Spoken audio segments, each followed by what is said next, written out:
Sir, I think you're on mute.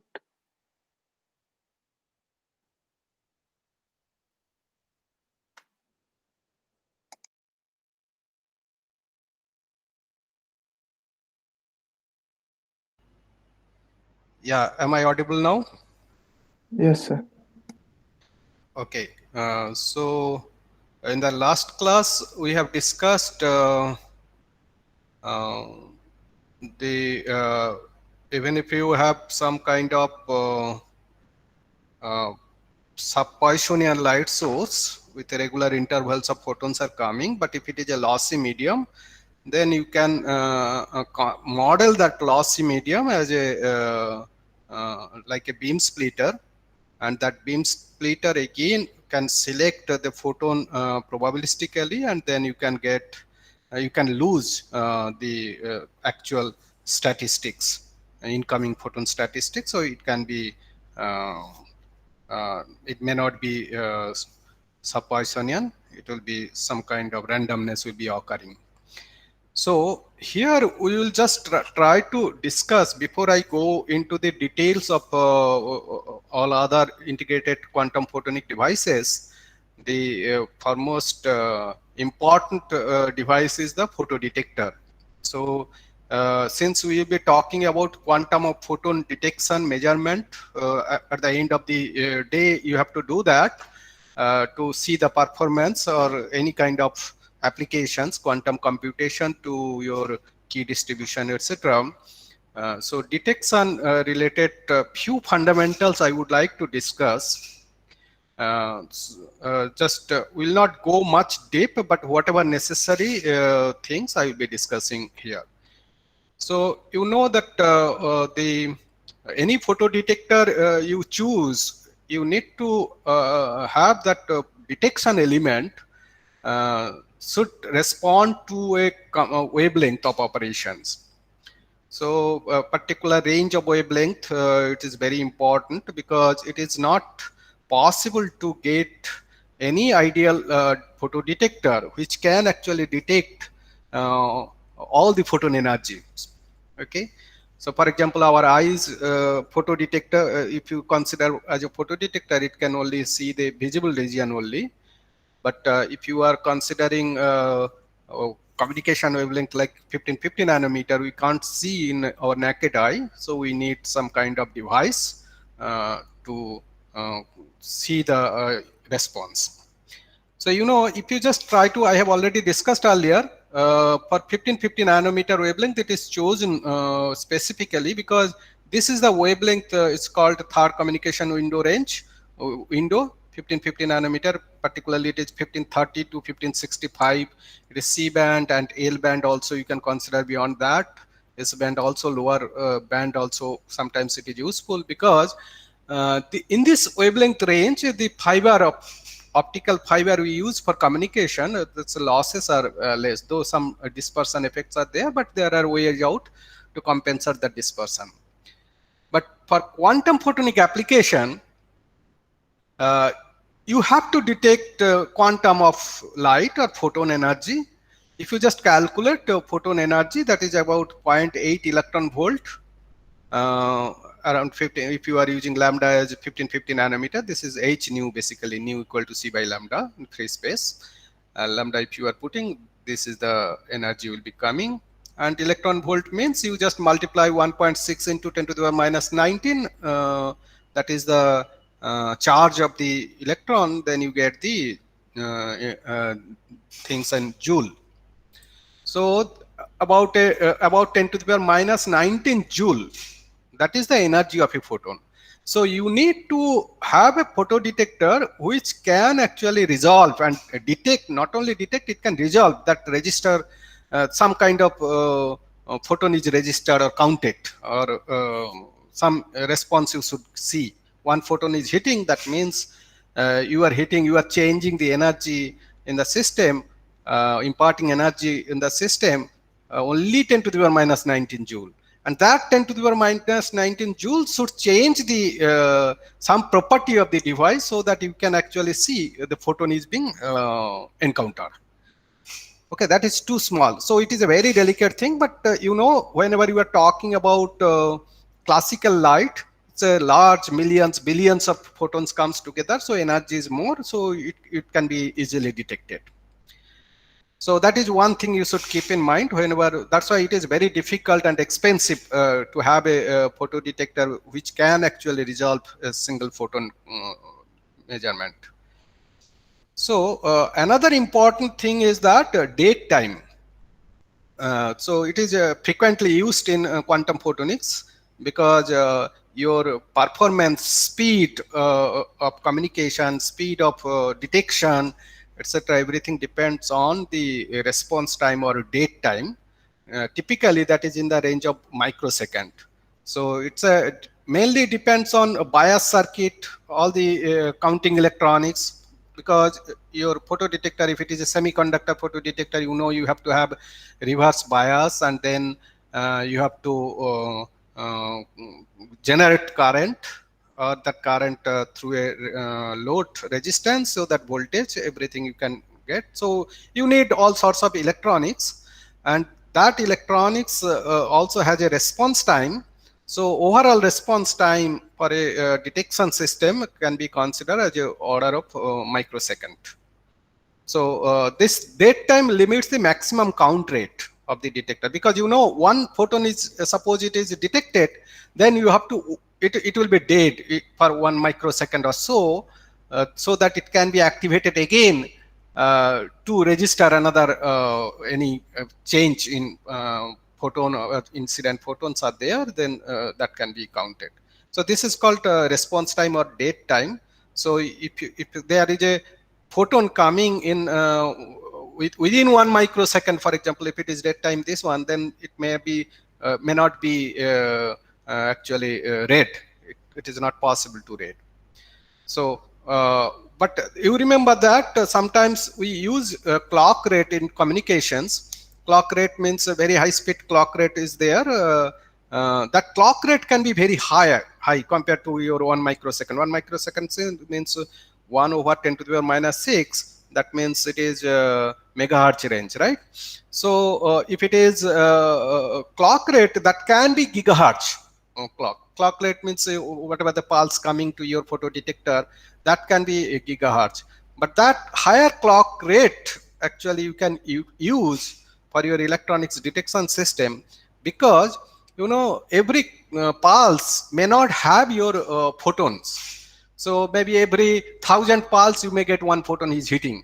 So in that case, clock rate can be very high, and that clock rate normally you can actually measure that clock rate using a time correlated single photon counting. So in brief, it is called TCS/PC. So that way you can actually find. So every 1,000 clock pulses are coming, it can have 1 photon registered, because again another after 1,000, 2,000 pulse later another photon comes. In the meantime, your photo detector will be active again. So clock rate can be very large. So that is one thing you should keep in mind. And another thing is that the dark count rate. So dark count rate means normally your photo detector, it can be an integrated circuit, integrated electronic circuit. Photons, there will be opening, photons will be coming, and then the currents, so whatever you are measuring here.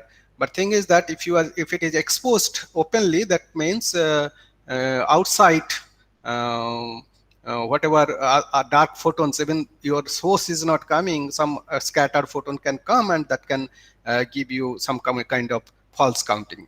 As I said also, that any photo detector, you know, that is actually specific, it works specific to the particular wavelength. So that particular wavelength means for that particular wavelength, it can measure with maximum response. That means if it is wavelength is other than that wavelength, there is, for example, 1550 nanometer, even if it is 600 nanometer, even if it is 3000 nanometer, whatever, there does not mean that it will completely, it will not respond. It will respond maybe with a weakly. So even in the dark, even if you are keeping in the dark room, dark laboratory, you can have all infrared photons can be around, and that can hit, and that can actually destroy your counting things. So normally what you do, you have your photo detector should be completely sealed, and maybe your incoming photons or whatever signal coming, you can just directly take into fiber and just pigtail with the photo detector, directly you glue with the photo detector surface. Then whatever photons coming from the fiber only, that will be actually hitting to your photo detector. That is one thing, and then you can do hermetically sealing. So in that way, you can say that, okay, all the dark count can be minimized. But in spite of that, you know that whenever you are talking about a single photon regime, so you can have some photons coming here and there, and also electronics, of course, can create some kind of noise count, dark count will be there. So that dark count, you should know, you should specify what is the dark count of your system. So whatever measurement you are doing, you should subtract that dark count level. Then only you can say that, okay, any additional thing coming, that is actually due to your actual signal. So normally this dark count is given in rate, hertz. So for example, if it is dark count, so you consider that 100 kilohertz, that means per second there will be 100 times 10 to the power 3 dark counts will be there per second. So those type of things also, it's is actually problematic things for any device, photo detector device. But you should have some kind of model theoretical analysis to subtract the dark count and to extract the what is the actual photon counts you desire for. And then another thing, another important thing is that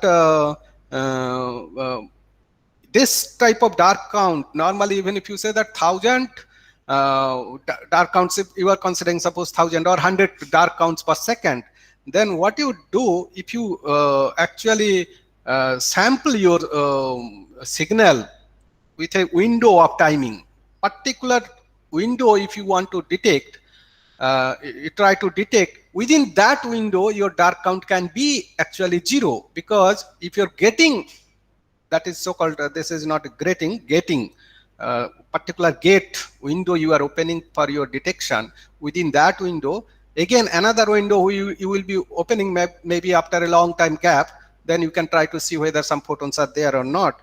Within that window, if that window is small enough or very defined enough, so you can say that this dark count is almost minimized within that window.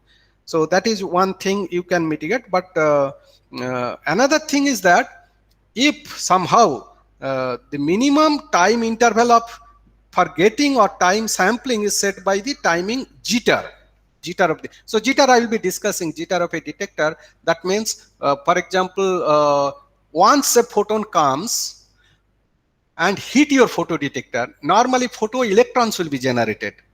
That after receiving a photon, how much time it takes to generate electron, that thing also is not fixed. That thing also can vary. That is called actually jitter. So that jitter also you have to consider to extract your number of photons count. Okay. Now, so another important thing is that's the most important part, is detection efficiency. Okay. So detection efficiency, we have already discussed this term before, but here we will be just discussing when we are just sampling photon by photon, we are trying to detect photon by photon, how this efficiency play a role there and how you can use them to say that, okay, I have definitely detected one photon. So, excuse me, sorry. So, you see here, I just pointed out here in blue marked fonts that detection of a photon is possible by the measurement of a pulse of photocurrent. So this is the one thing you should keep in mind. A single photon comes in a semiconductor diode, photodiode. If you know, a quantum of energy will be absorbed by the electron in the valence band. And once it is absorbed the energy from the photon, then what happens? It gains some energy and sufficient energy so that the electron from the valence band can go to jump to the conduction band. so that you can actually generate from one photon to one electron hole pair, then your electronic system should be able to measure current due to one electron. Then only one single photon will be visible to you. It can display to you. Okay, but this is the case. It's very difficult to detect only one current due to only one electron. That's a practically impossible. So what it is done normally, you design your device such that you can create some kind of bias, you can some kind of particular geometry of the device, so that a single electron should be energetic enough to create, to cascade, to avalanche more number of electrons. One electron will be generated, but that is energetic enough to multiply more electrons to eject from valence band to conduction band. So that means your single photon will be detected by the principle that it will be actually generating a pulse of electrons. That is called photoelectrons. A huge number of photoelectrons should be generated. Huge means which can be detected, which can be measurable in your electronic system.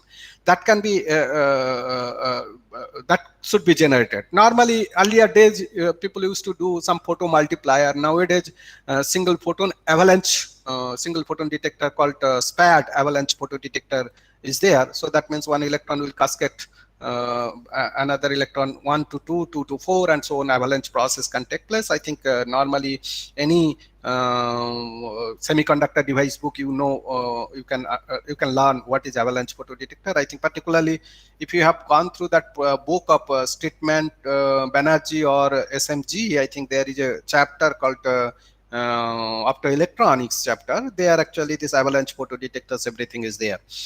So those type of things, device you have to design such that single photon will create some kind of pulse of electrons, and that can be measured. Okay, so now this process from single photon to pulse of electrons will be generated there. So everything actually, physics point of view, they are quantum mechanical. So that is a quantum mechanic process. Okay, so to quantify properly, you need to go through the all the quantum phenomena, all the so-called different selection rules. All those has to be counted, and then you can go. That's kind of rigorous things. However, we can understand photon counting statistics by considering classically known light source with intensity I. Suppose you have some laser light, and you have it is emitting some power, and normally sometimes instead of power we call intensity, because that is normalized to the per unit area intensity frequently used, and that intensity can vary as a function of time. It can be time dependent, this intensity. And you know that coherent source, particularly laser source, we can actually consider that this intensity can be constant. So constant intensity is particularly for Poissonian light source, it is easy to generate, and you can use as a constant source also, or you can consider as a function of time also. Whatever the function of time, its variation, if that function is known, that would be easier for your life. So with that, from that semi-classical point of view, if I know that if it's some coherent source or Poissonian distribution is there, then we try to understand, after hitting into the photo detector, what would be the outcome of your detected electrons, photoelectrons. You see, here a little bit maths is there, but it is very simple maths. You just follow. The probability of one photon emission event. Event means one photon, photo emission, not photo emission. Photo emission means one photon will be emitting one electron. But afterwards, that will be actually cascaded to a giant pulse of electron. That is the idea. That is called event. One photon, and then your event of photo emission. That emission taking place from time t instant to t plus delta t. It should be t plus delta t. T to t plus delta t. can be expressed as. So this notation is the probability. We just define this probability. The first one means probability of detecting one photon. And then this t and t plus delta t comma t plus delta t means your time span is from t to t plus delta t. That will be actually must be proportional to intensity, and that is proportional to the time interval of your interest delta t. And we put a proportionality constant xi, and that xi actually dimension, if you see, the dimension is per unit time per unit intensity. And of course, because it is intensity, and if anything area involves in the photodetector, that area also involved in xi. So xi is some device dependent basically. Okay, a geometry dependent of the photodetector. And so now this is the thing, we probability of finding one photon, it must be proportional to the intensity and how much time span, because within that time delta t can be smaller. Such this delta t can be as small as that, so that you get only either one photon or may not be any photon is there within that time scale.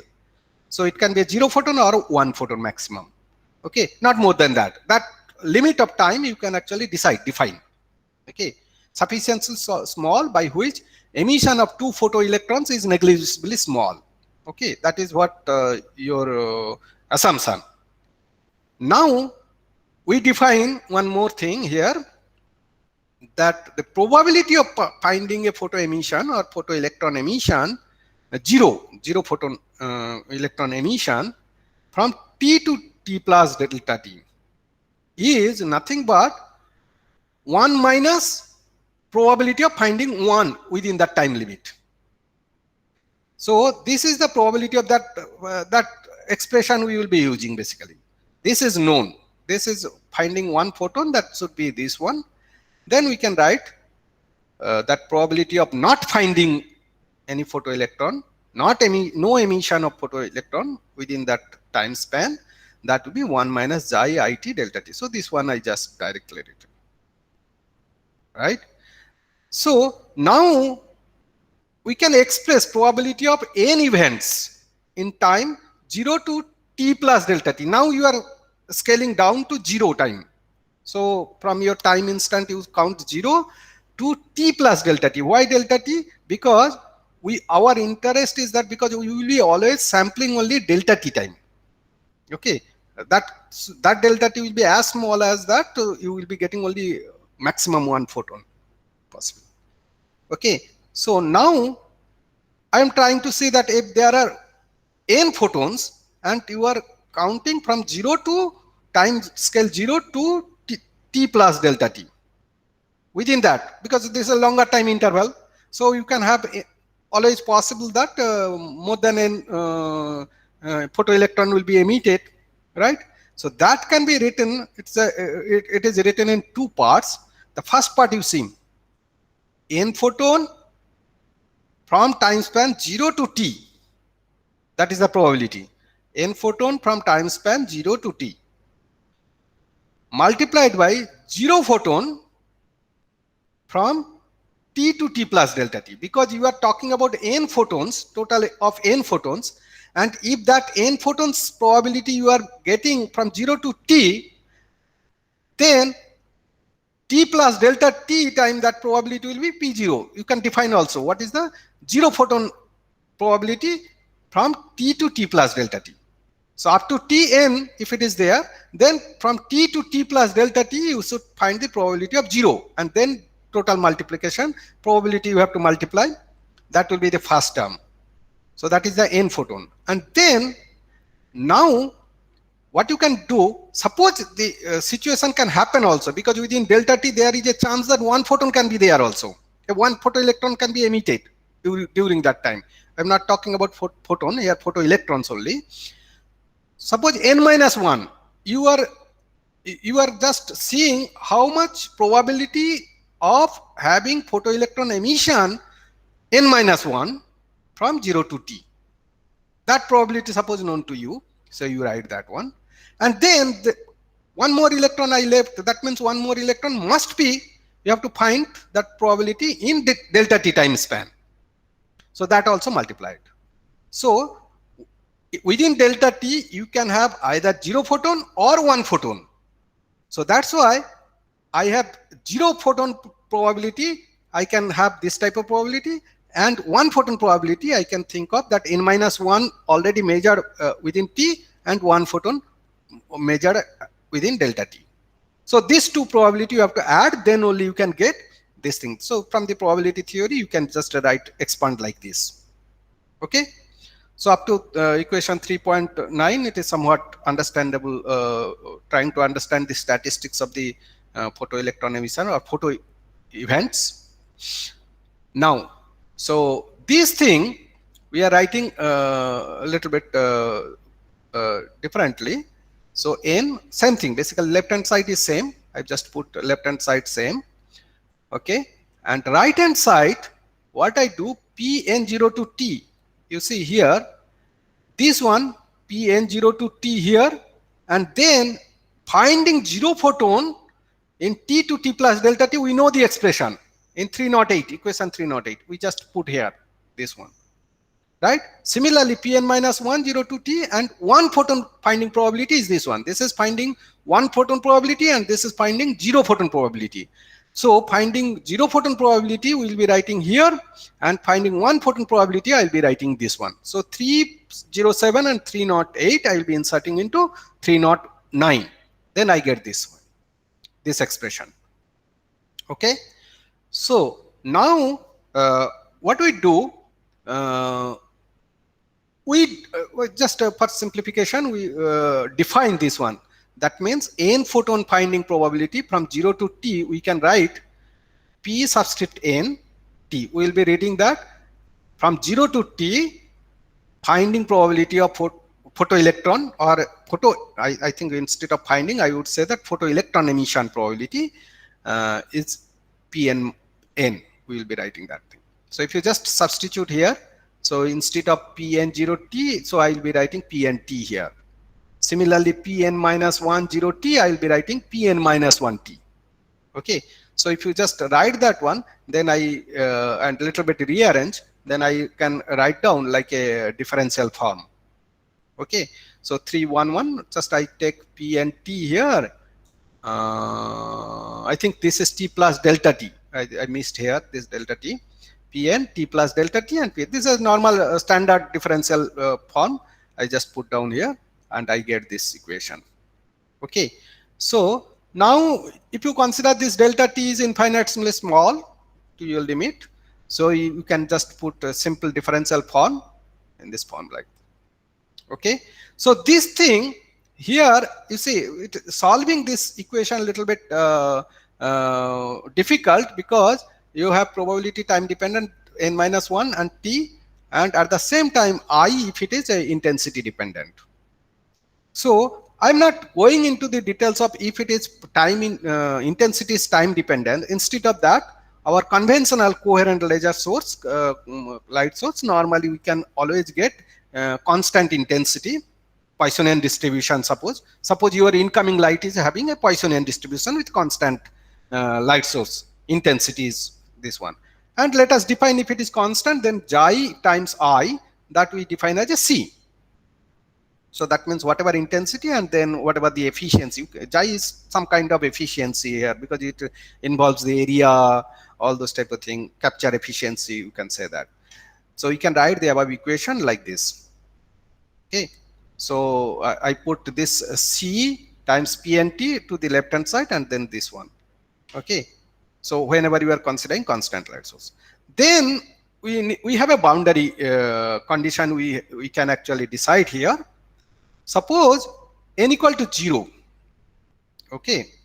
So for n equal to 0, finding basically or finding the emission of 0 electrons, if it is there, then n minus 1 you cannot count as a negative counting, so that can be always considered as a 0. Pn minus t, suppose you are trying to find n equal to 0, putting n equal to 0, so that means when you are setting p 0 and this 0 means time, at time 0. At time 0, finding or electron emission probability 0 is always 1. Obviously, that time photon is just hit, and that particular initial condition, always your probability of finding 0 emission, photo emission is 1. That is actually, without any argument, we can accept this thing. So if I try to find out, you just put n equal to 0, then Pn minus 1t, that will be equal to 0. Then we get a very simple equation. Okay. So I'm just trying to find that, okay, 0 probability as a function of time. Okay. 0 photo electron emission probability as a function of time. If I see, this is a simple differential equation, it's the exponential term. Always I can consider P0, there will be constant P0, 0, that will be 1. So it is exponential things. Okay. Now, from this equation, for example, we know that P0, in this iteration, we have already considered P0, 0 equal to 1, Pn minus 1, t equal to 0. Similarly, once you know, say, Pn minus P0 is solved, then from here, if you substitute here, and then you can get also what is the value of P1t. So P1t, P2t, P3t, in the iteration method, you can just try to find out. And then from that sequence, actually you can come to a conclusion that this Pnt will be in this form: c to the power n, ct to the power n, n factorial, e to the power minus ct. Now you know the ct means what? Ct is xi, I, and up to t time, what is the number of intensity, and xi, this is coming. And from there, you can actually, that will be proportional to basically, because it is a constant light is coming, you can actually convert it into a average number of photons for that time span. So that average number of photon, n bar to the power n, n factorial, e to the power minus n factorial. So this is actually the Poissonian. Okay. So what you get, you just consider that your incoming laser intensity is constant. That condition imposed. And if that condition imposed, normally we know that if it is constant, that can be actually Poissonian distribution. And if the Poissonian distribution is coming in, your photon is coming into your photo detector with a Poissonian distribution, your detection also Poissonian. That is the take-home message. If just, this is all we are just treating like a classical, just only thing is that constant intensity, and from there one quantum of energy will come and electron will be generated. Then electron generation, that event generation, we are just trying to map that how many number of photoelectron will be generated, n number of photoelectron will be generation. This is not photon anymore, this is photoelectron generation, that is also Poissonian. That means it will be replicating 1 to 1. That is what, even though it is an avalanche process, all those type of things are happening, but your photoelectron generation, that number of photon generation, you will be mapping. You can actually map depending on your source. So that's a perfect. Yeah. Sir, but CT itself is a continuous variable, right? It's not like a integer per se. Right.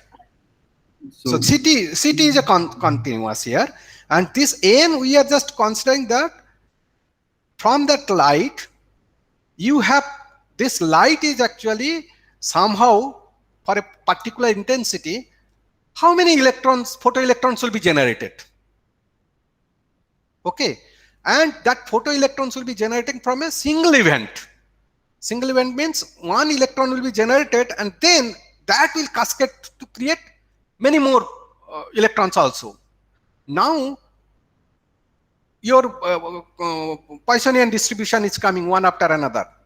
Okay, one pulse is coming, and then some kind of electrons will be generating, and next pulse will be coming and electron will be generated. Now you are measuring at the output as a photoelectron.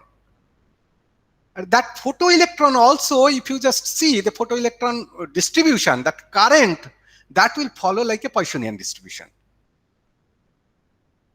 Okay. So this is sort of like a quantum classical correspondence that we're taking. Semi-classical, right? So this CT is our classical expectation value of the number of photons based on the model that we said, where it's going through a cross section and things like that. Yes.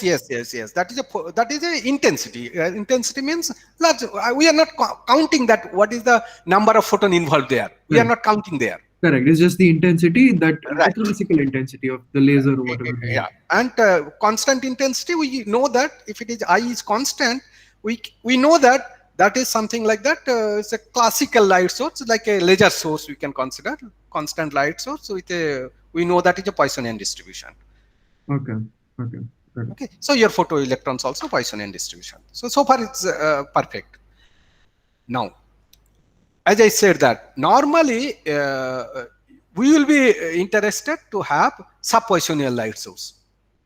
Okay, sub-Poissonian light source means regular interval should come. Delta n should be 0 as much as possible or close to 0. Squeezed light source, everything will be coming. So that's sub-Poissonian light source. That sub-Poissonian light source, if we consider, there we cannot use this type of model, that intensity model, constant intensity model. Okay, they are just photon coming like one after another. So the intensity means, it is a kind of continuous situation. But photon by photon coming like that, sub-Poissonian things, delta n equal to 0, that there is no classical analog for sub-Poissonian light source. So in that case, normally we can try to find out the photoelectron in the photodetector, emission of photoelectron. That you have to deal completely quantum mechanically, and that thing we will avoid in this course. So there are actually, I think most of the advanced quantum mechanical books, they normally quantum optics book, they cover it, but this is a huge thing. I will be taking only the final expression for there. So quantum mechanically you treat then variance of photon count number. That means this photon count number, we consider that photoelectron emission variation also. That is actually hitting in your photodetector as a delta n square. That's a capital N. That is the variation. And that is actually corresponding variance of delta n square.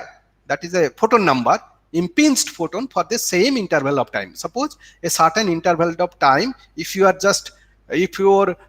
photon source is giving this type of variance, your sample by sample you are doing, and then you expect this type of variance, right? That delta n can be less than square root of n for sub-Poissonian. Okay, and then that should be proportional to, that should actually give you proportionality with the delta n. That is actually, we say photon count number means basically in terms of photoelectron emission you are talking. That actually the expression looks like this. That's delta n square. That is whatever your source giving variations, eta square and eta times 1 minus eta n bar. N bar, you know that's somehow the average photon number. You can classically somehow measure from your classical power meter. You can always get that one. You can find out what is the average number. And eta we define like that. If you have a n bar photon coming and you are getting capital N bar, photoelectron emission is happening. So we can consider that 1:1, their ratio, if you take, that is actually efficiency. That is called detection efficiency. We will be just defining detection efficiency. So if eta is known to you, it's given to you, then you can actually express the variance in your photoelectron, photo count, whenever you are one after another count, every event you are counting, and that count variations can be expressed like this. We take this expression as granted now for the moment. Now if you see, suppose eta equal to 1, I want to discuss that the outcome of this expression. Suppose eta equal to 1, what you get, this is 1. And this part, second term, will become 0. So what does it mean? Delta n will become exactly equal to delta small n. So that means photon count fluctuation faithfully reproduce the fluctuations of the incident photon stream. So that means if your photo detector is 100% efficient, then actually it can measure your sub-Poissonian distribution accurately, for sure. So it's a challenge now. Technologically, it is a challenging to have your photo detector which is 100%, so that you can completely reproduce. I think that is never possible. That is never possible. You can maximize the efficiency. So far we know. Now I think the latest single photon detector available with a superconducting nanowire photon detector commercially available, and we are planning to buy one of them. That is actually can give you the efficiency greater than 0.8, 80%. Okay, but 100% I think still it is a challenge, I think, for anyone technologically. Again, if you see closely look this expression, suppose eta is much lower than 1, then what happens? It is lower, you can ignore this part. If it is lower, the something and very small, then you can ignore this one. Then your delta n is, you see, eta times delta n. It is very small. Here you can somewhat ignore, but the square you don't want to ignore, because if you are ignoring this also, everything goes. So at least the square term, you are just, it is 1 minus eta times eta, here just eta times eta, for example. So that's why you, relatively this is dominating things, and we can ignore this part. And then, and also you know that delta n for Poissonian distribution, delta n square equal to n bar. So in that sense, we can write delta n equal to approximately equal to eta times delta n.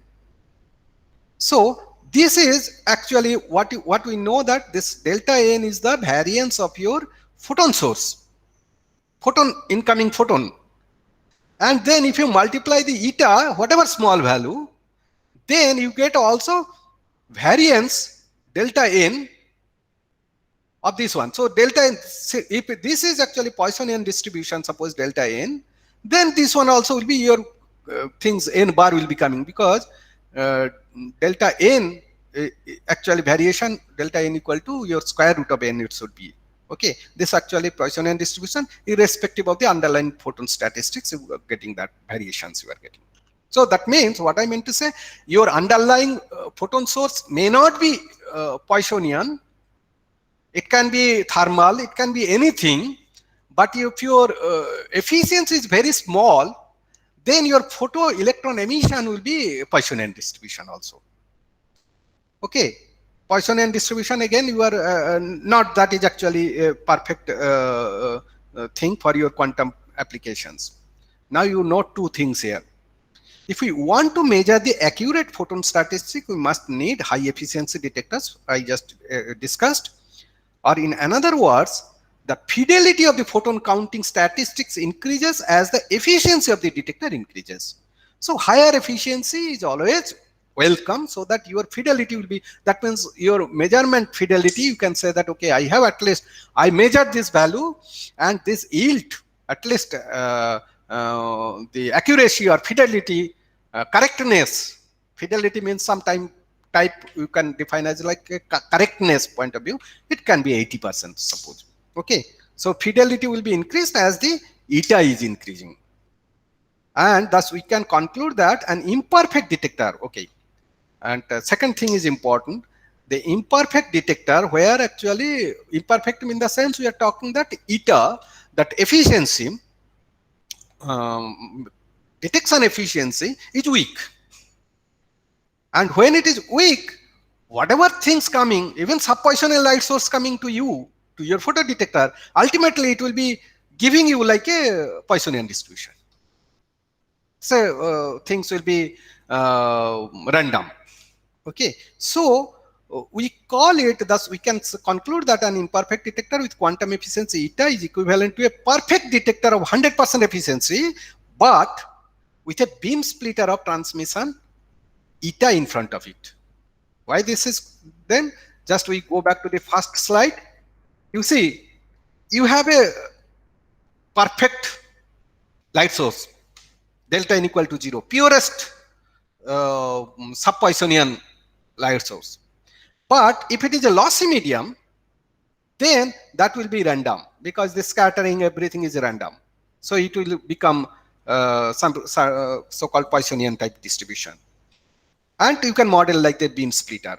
So this is the conclusion we made here, that you can consider 100%, but you always feel that, okay, in front there is a beam splitter, meaning I can have non-ideal imperfect photo detector, but for calculating everything, what is the yield we are getting, in front you should have a beam splitter transfer function. A beam splitter transfer function model, if you put things, and this beam splitter you have to model perfectly so that you can predict it up to some extent. Okay, now this is, I will be just discussing related to experimental methods. What are the parameters will be coming? I will be discussing also time jitter. Just this is the last slide today. I will discuss determination of a single photon detection efficiency. We know this eta, how to calculate, how to determine eta of a photo detection system. That is important. Once you know eta, then actually you can predict many things. Okay, whether Poissonian, sub-Poissonian, or whatever things you are getting, whether a single photon is detected or not. So that can be done with a simple measurement setup. You see, you have a laser source. It can be considered as a constant intensity. It is emitting coherent laser source, Poissonian distribution it can be. And then part of that, you use a beam splitter just to tap it, so that you know that, okay, this beam splitter maybe 1% or 10% it is reflecting, and 90% going there. And with that 10% you measure something, then you know what is the power, and then you can calculate what is the average photon coming in. So this power meter is just to estimate what is the average photon number, classically n bar. Okay, and this is a attenuator. This attenuator is actually you can consider like a variable optical attenuator. Okay, that means whatever power coming in, you can actually control this power here. You can intensity, you can attenuate. You can attenuate such that any sample of time you are measuring, within that sample, maybe 1 photon or less photon, you can control that. This is a variable optical attenuator. Now it is available also in our lab. Also, we developed one variable optical attenuator, integrated photonics chip. So those are available actually. Okay, so now if this is coming, and here whatever power coming in out of this one, this control you can find out, then I can actually calculate the normal classically whatever you earlier we have seen, that R incident. That means R means a rate of impinging photons. How many photons are just hitting to photo detector per second. You know, if power is P, P can be converted into intensity or whatever, and then you know divided by h nu, hc lambda. So that is the incident photon per second. Now if your getting window, measuring window, if it is your sampling time is tau, so for example, then I can find out this one multiplied by tau. That will be your average photon n bar. Okay, and that is n bar, but in this things, in this expression insert, if you see that average photon number, instead of n bar, they have used mu. So mu just read as a n bar. I have just copied a picture from a paper. So if you just control this mu as a function of mu, x is function of mu and log scale. How you can calculate? You have a particular time window you are considering, time window, say tau equal to say 1 microsecond you are calculating, for example. You multiply tau, then that will be your mu value, and then take a log. Since P can be controlled by the variable optical attenuator, so mu can be controlled. That means average photon number impinging to the photo detector you can control. And then you y-axis you just measure the detection here, counting whatever you are getting a count here. So that is also detection counter. Also you can put as a log scale. Then typical characteristics of a single photon detector, if you see average photon number and log scale, detected count, I would say that is a counting, that is in log scale, it goes like this. Okay, So this expression, you see, whenever the photon number is very less, average photon number is very less, you don't see really, you don't count, something count is not increasing. Excuse me. So you cannot distinguish really there is a photon coming or not. So that level actually it is defined as a D. So whether photon is there or not, that flat level, that you are considering as a D. D is nothing but your dark count. That means when photon is not there, dark count. So you know what is your dark count from these characteristics. Dark count, that much you have to. And beyond that, if you see, it is almost increasing linearly, initially exponential and then linearly, and then it is actually flattened, saturated. Even if your photon number is increasing more and more, your detection will not increase. It will be saturated, because that is actually, because even though photon number is coming, it is not increasing because you have a dead time, tau. Because within that dead time, if it is 2 photons are coming, they cannot be resolved. So that's why your detection will not be increased. That will be saturated. Okay. So you need to control also, if you really want to count how many photons are coming, so you have to actually attenuate your power sufficiently low so that your photons coming to your photodetector beyond dead time, one successive photons coming beyond dead times. So that is the thing we should keep in mind whenever we are measuring or we are characterizing a photonic, quantum photonic devices. So this thing I will be continuing. I will be taking a couple more classes on photodetector, maybe tomorrow and day after tomorrow. Okay, this I stop.